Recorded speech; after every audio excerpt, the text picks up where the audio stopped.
So இந்த பாலம் தான் இந்த உலகத்திலே மிகவும் உயரமான ரயில்வே பாலமா பார்க்கப்படுகின்றது. இந்த மாபெரும் அதிசயத்தை நம்ம இந்தியா செஞ்சிருக்காங்க. அதோட முழு தகவலை தான் நாம இன்னைக்கு இந்த பதிவுல பார்க்க போறதுக்கு முன்னாடி நம்ம சேனல் ஃபர்ஸ்ட் டைம் தான் பாக்குறீங்கன்னு சொன்னா சப்ஸ்கிரைப் பண்ணிக்கோங்க. அப்பதான் நாம போடக்கூடிய அற்புதமான அதிசயமான தகவலை உங்களுக்கு தெரிஞ்சுட்டே இருக்கும். அதை பார்த்து நீங்க பயன்பெற முடியும். மேலும் நீங்க பண்ற ஒவ்வொரு சப்ஸ்கிரைபுக்கும் உங்கள் சார்பாக ஒவ்வொரு மரக்கெடுக்க நடப்புற விஷயம் தெரிஞ்சுக்கிறோம். வாங்க இப்ப வீடியோக்குள்ள போலாம். உலகத்தின் உயரமான அதிசயமான ரயில்வே இரும்பு பாலத்தை பத்தின முழு தகவலையும் தெரிஞ்சுக்கலாம்.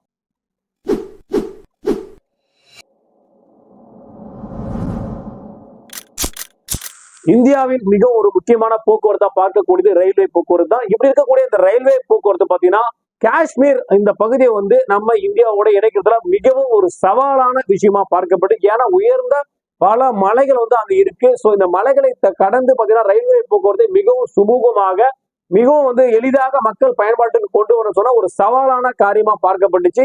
இப்படிதான் பாத்தீங்கன்னா காஷ்மீருக்கு இடையில இருக்கக்கூடிய சனாப் நதி அப்படின்னு சொல்லக்கூடிய அந்த நதிக்கு மேலாக ஒரு பெரிய இரும்பு பாலத்தை நம்ம இந்தியா கட்டமைச்சிருக்காங்க. இந்த பாலம் பாத்தீங்கன்னா எவ்வளவு ஹைட் அப்படின்னு பாத்தீங்கன்னா ஈஃபில் டவரே இந்த பாலத்துக்கு கீழே வச்சிடலாங்க. ஈஃபில் டவரை காட்டிலும் 35 மீட்டர் உயரம் அதிகமாக கொண்ட ஒரு பாலமாக பார்க்கப்படுகின்றது.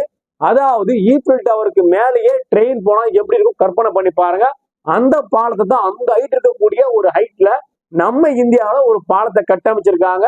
சோ அந்த பாலத்தின் மீதாக இனிமே பாத்தீங்கன்னா ட்ரெயின் டிராவல் பண்ண போது மக்கள் பயணிக்க போறாங்க அப்படின்ற ஒரு பெரிய அதிசயத்தை நம்ம இந்தியா நிகழ்த்தி காட்டியிருக்காங்க. அற்புதம், அதிசயம் இது எல்லாமே ஒன்றிணைதான் இந்த செனாப் நதியின் மீது கட்டியிருக்கக்கூடிய இந்த இரும்பு பாலமா பார்க்கப்படுது. இதுவரைக்கும் உலகத்தில் இருக்கக்கூடிய எல்லா இரும்பு பாலங்களை காட்டிலும் மிகவும் உயரமான இடத்துல இருக்கக்கூடிய பாலமா பார்க்கப்படுகின்றது. ஒண்ணு, இந்த பாலம் பாத்தீங்கன்னா மொத்த ஹைட்டு 359 மீட்டர். இதோட நிகழம் எவ்வளவுன்னு கேட்டீங்கன்னா 1.3 கிலோமீட்டர் நிகழம் பார்க்கப்படுது. இது பாத்தீங்கன்னா உதம்பூர் அப்படின்னு சொல்லக்கூடிய இடத்தையும் பாராமுல்லா அப்படின்னு சொல்லக்கூடிய இந்த இடத்தையும் இணைக்கக்கூடிய ஒரு பாலமா பார்க்கப்படுகின்றது. முக்கியமான ஒரு பாலமா பார்க்கப்படுது. ஏன்னா இதுக்கு கீழே பாத்தீங்கன்னா பெரிய ஆறுங்க.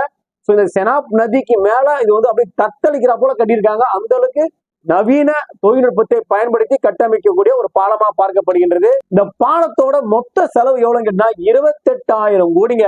28,000 கோடியை இந்த பாதைக்கு செலவு பண்ணிருக்காங்க. சோ இதன் மூலமா தான் இந்த உலகத்தின் மிகவும் உயரமான இரும்பு ரயில்வே பாலத்தை அமைக்க இந்தியா செய்த செலவு 28,000 கோடி. இந்த பாலத்திற்கு பயன்படுத்திருக்கக்கூடிய மொத்த இரும்பு, அதாவது இரும்பாலதான் இந்த பாலம் இருக்கு. சோ இந்த பாலத்தை கட்டக்கூடிய மொத்த இரும்பு எவ்வளவு கேட்டீங்கன்னா 28,660 டன்னுங்க.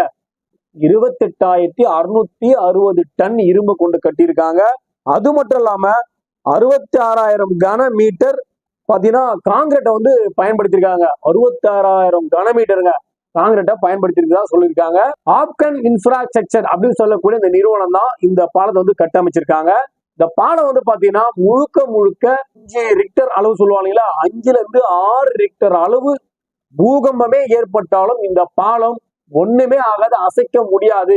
அந்த விதத்துல கட்டியிருக்காங்க இந்த பாலத்தை. காற்றோட வேகம் பாத்தீங்கன்னா இந்த பாலத்தை செனாப் நதி இவ்வளவு ஹைட்ல இருக்கிறதுனால கிட்டத்தட்ட பாத்தீங்கன்னா 359 மீட்டர் நம்ம சொல்லிட்டோம். சோ அந்த ஹைட்ல இந்த பாலம் இருக்கிறதுனால இந்த பாலத்தை காத்து அடிச்சுதுன்னா இந்த காத்து தாங்குமா அப்படின்னு பாத்தீங்கன்னா 90 கிலோமீட்டர் வேகம் வரைக்கும் காத்து அடிக்கும் போது இந்த பாலத்துல நாம ட்ரெயின் இயக்க முடியும் அப்படின்னு சொல்லியிருக்காங்க.